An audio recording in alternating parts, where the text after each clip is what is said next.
या भाऊनं बघा स्वतःच्याच बायकोला कसं येड्यात काढलंय.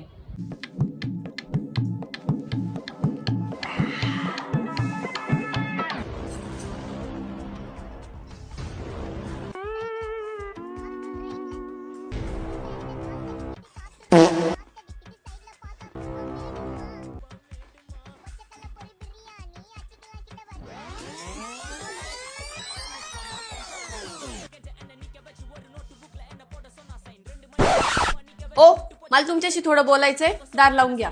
A few moments later. आधी तुम्ही बाहेर दारू प्यायचात तरी मी काही नाही म्हंटले, नंतर तुम्ही घरात दारू प्यायला लागलात तरी मी काही नाही म्हंटले. आज तर तुम्ही हद्दच केली, डायरेक्ट मित्रालाच घेऊन घरात बसलात. आता घराला काय बार बनवतात का काय? मी घराला घर बनवायचा प्रयत्न करते आणि ह्या माणसाचं ना वेगळंच काहीतरी. अहो काय म्हणते